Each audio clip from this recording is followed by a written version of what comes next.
Assalamualaikum warahmatullahi wabarakatuh. Apa kabar rekan mahasiswa sekalian? Mudah-mudahan kalian dalam keadaan sehat saja selalu. Walaupun di masa pandemi COVID-19 ini kalian lebih banyak berada di rumah, belajar dari rumah. Ya mudah-mudahan kegiatan belajar mengajar kita tidak terganggu karena wabah pandemi COVID-19 ini.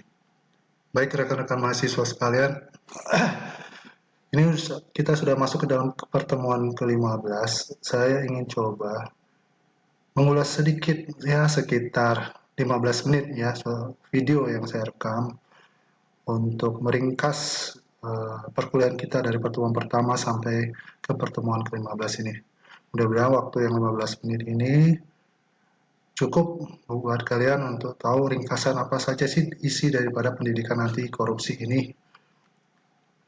Baik, ya seperti yang kalian ketahui bahwa kalau kita bicara korupsi, korupsi ini tidak hanya berdampak terhadap satu aspek kehidupan saja, tapi ini menimbulkan efek domino. Ya, jadi masif ya, korupsi masif. Dia bisa mempengaruhi bidang politik, ekonomi, sosial, budaya, organisasi, dan lain sebagainya. Ya.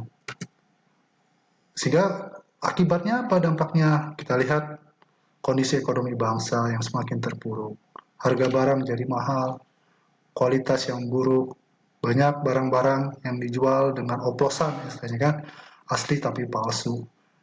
Kemudian tingkat pendidikan juga menjadi sulit untuk didapat, semakin mahal, kesehatan juga, keamanan jadi terganggu, lingkungan hidup jadi rusak. Sehingga masyarakat sekarang makin terperosok dalam kemiskinan karena dampak dari korupsi. Apa sih korupsi itu? Ya, sederhananya korupsi itu kata kebusukan, keburukan, kebejatan, ketidakjujuran, dapat disuap, tidak bermoral, penyimpangan dari kesucian. Ini adalah definisi yang sangat keras ya. Intinya adalah tindakan kemaksiatan yang ingin menguntungkan diri sendiri dengan merugikan orang lain. Ya, itu adalah definisi daripada korupsi. Oke, bentuknya apa aja? Kalau di dalam buku yang dibuat oleh Kementerian Pendidikan dan KPK, bentuknya itu ada 7 katanya. Pertama ada kerugian keuangan negara. Contohnya apa kerugian keuangan negara? Contoh misal PNS dalam kantornya itu menggunakan mobil dinas bukan untuk keperluan kantor, misalnya membuat ke tempat pariwisata, misalnya ke puncak dan lain sebagainya.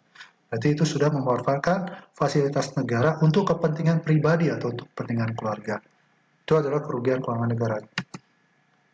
Kemudian bentuk yang berikutnya adalah suap menyuap. Contohnya bagaimana? Misal terdakwa di dalam pengadilan itu memberikan uang kepada hakim misalnya atau kepada jaksa agar dakwaan terhadap dia bisa diperingan, agar si terdakwa bisa dibebaskan. Bisa juga kalau misalnya kita ketika di jalan ketemu polisi tidak bawa SIM, tidak bawa STNK, kita memberikan uang kepada polisi agar kita tidak ditilang. Itu adalah suap menyuap. Mungkin kalau kalian juga sebagai mahasiswa jangan sampai memberikan sesuatu kepada dosen kalian untuk apa? Agar dapat nilai. Itu suap menyuap. Kemudian bentuk berikutnya penggelapan dalam jabatan. Seorang pejabat itu bisa melakukan korupsi karena dia memiliki niat, kesempatan, dan juga wewenang untuk melakukan itu. Ya, banyak beberapa banyaklah pejabat yang menggunakan jabatannya ini untuk memperkaya dirinya sendiri. Ketika dia jadi pejabat, udah habis uangnya buat kampanye, dia ingin mengembalikan modalnya bagaimana? Ya, dia harus menggunakan wewenangnya untuk menyalahgunakan jabatannya. Bentuk berikutnya adalah pemerasan. Nah, pemerasan ini agak sedikit terbalik dengan suap. Pemerasan ini dari si koruptornya langsung. Jadi di pemerasannya ada tindakan yang memaksa orang lain ya untuk memberikan sesuatu kepadanya agar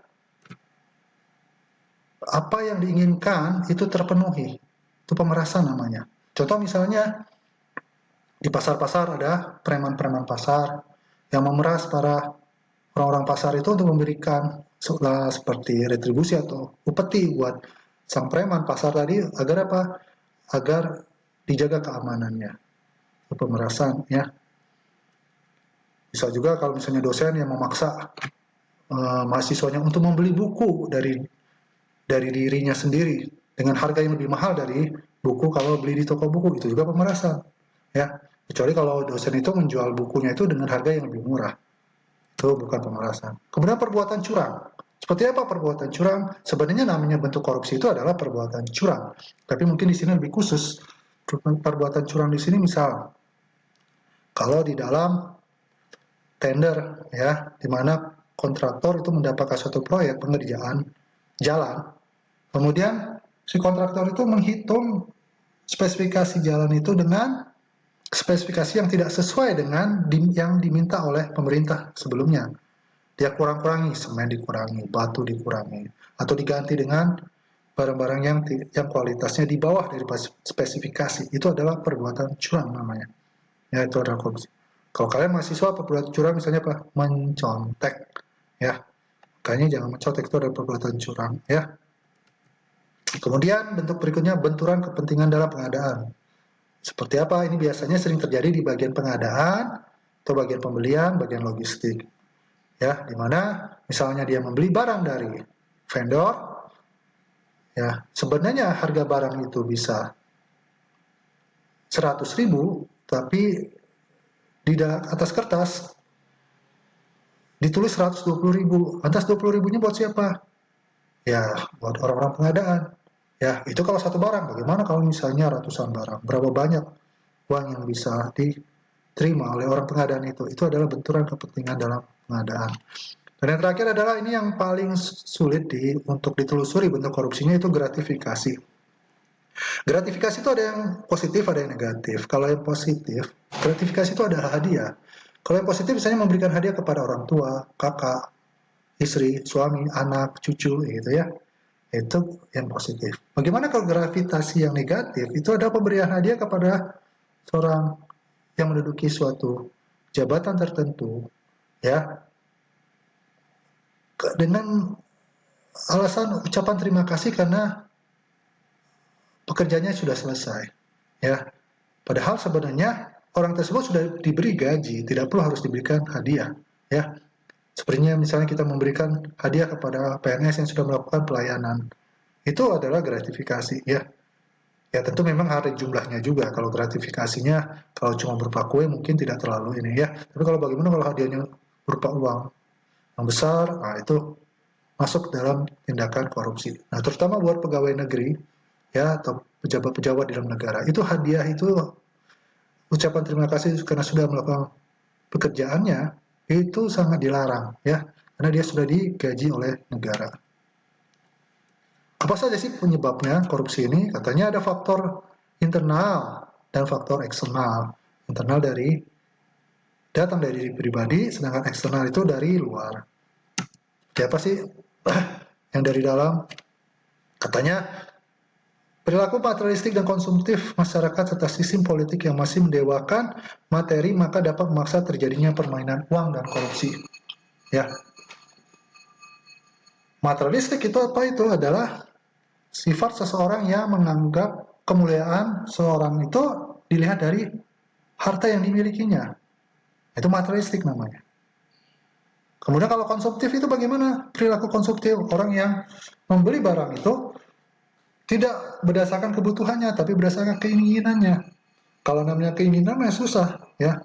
Kalau keinginan buat beribadah tidak apa-apa, tapi kalau keinginan untuk membeli barang yang tidak dibutuhkan, ya, sudah beli baju yang bagus, pengen beli baju yang lain lagi, beli baju lagi, sudah beli motor yang lain lagi, sudah punya mobil, beli lagi mobil, ya. Nah itu adalah konsumtif. Mending kalau digunakan, ya. Jadi yang penting buat keinginan aja, buat gagayaan saja istilahnya, ya, cuma buat gengsi aja. Itu konsumtif. Ini adalah faktor internal, ya. Kemudian juga sifat tamak juga, rakus, ya. Moral yang kurang kuat menghadapi godaan, ya, godaan setan gitu ya. Kemudian tidak mau atau malas bekerja keras. Kemudian bagaimana dengan faktor eksternal? Faktor eksternal kalau menurut Indonesia Corruption Watch itu ada dari faktor politik. Faktor politik misal kita tahu bahwa biaya politik itu cukup mahal ya kalau untuk pejabat itu menduduki pejabatan tertentu kadang-kadang harus memberikan suatu mahar politik yang tinggi. Nanti kalau sudah menjabat, terpaksa harus berusaha untuk mengembalikan modalnya. Nah, disitulah ada penyalahgunaan wewenang. Kemudian dua faktor hukum bagaimana? Faktor hukum itu bisa dilihat dari sisi pembuatan hukum, bisa dari sisi penegakan hukum. Kalau pembuatan hukum itu dibuat oleh orang-orang yang mencari-cari celah agar hukum itu untuk mementingkan golongan tertentu saja, golongan yang memberikan uang saja, nah ini menjadi faktor eksternal, ya, penyebab korupsi.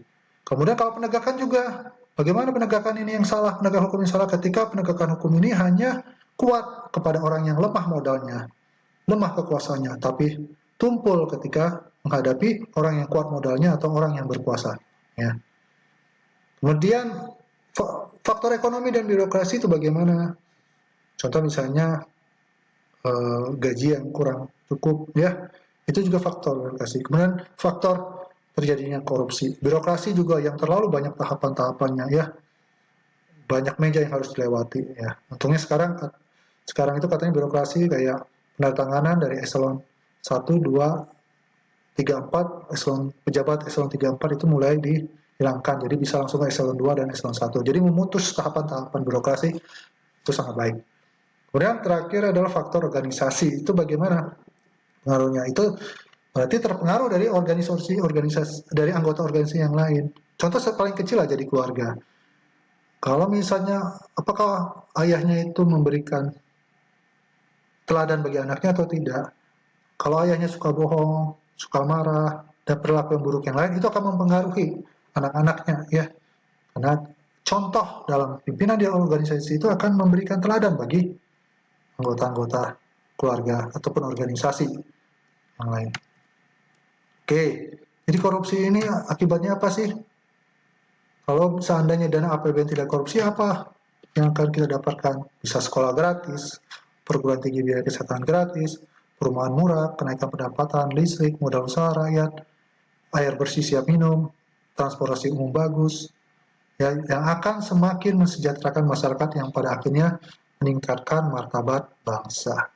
Karena itu, mulai sekarang kalian coba mulailah perilaku-perilaku koruptif itu untuk dihilangkan. Oke. Nah, untuk menghilangkan dampak dari korupsi tadi, ada nilai-nilai anti korupsi yang harus kita tanamkan. Ya, yang pertama adalah kejujuran. Jujur adalah inti daripada integritas. Ya, di mana integritas itu adalah kesatuan antara apa yang kita rasakan, apa yang kita niatkan, apa yang kita ucapkan, dan apa yang kita lakukan itu harus sama. Itu berarti kita memiliki sifat jujur. Kemudian kepedulian, kepedulian artinya apa? Peka terhadap lingkungan. Ya, apakah kita peka tidak terhadap misalnya orang-orang pengemis di sekitar kita, orang-orang yang kelaparan di tetangga-tetangga kita, apalagi sekarang ini pandemi COVID ini banyak sekali efeknya, kemiskinan makin bertambah. Perhatikan tetangga-tetangga kita, apakah mereka terpengaruh atau tidak. Kalau terpengaruh, bagaimana tindakan kita? Kita harus memberikan pertolongan kepada mereka. Kemudian kemandirian, mandiri. Apakah kita sudah mandiri? Ya, tidak tergantung pada orang lain. Kalau mahasiswa ketika ujian, apakah kalian bisa ujian sendiri tanpa mencontek? Ya. Kemudian kedisiplinan. Disiplin itu apa? Disiplin berarti kita taat kepada aturan. Ya. Kemudian disiplin juga kita itu melakukan apa-apa itu dengan tepat waktu. Kemudian tanggung jawab, kemudian kerja keras, sederhana, ya, apa adanya. Keberanian, berani melakukan hal yang benar, ya. Kalau memang itu pahit, kalau itu memang benar, kita harus berani, ya, apapun itu.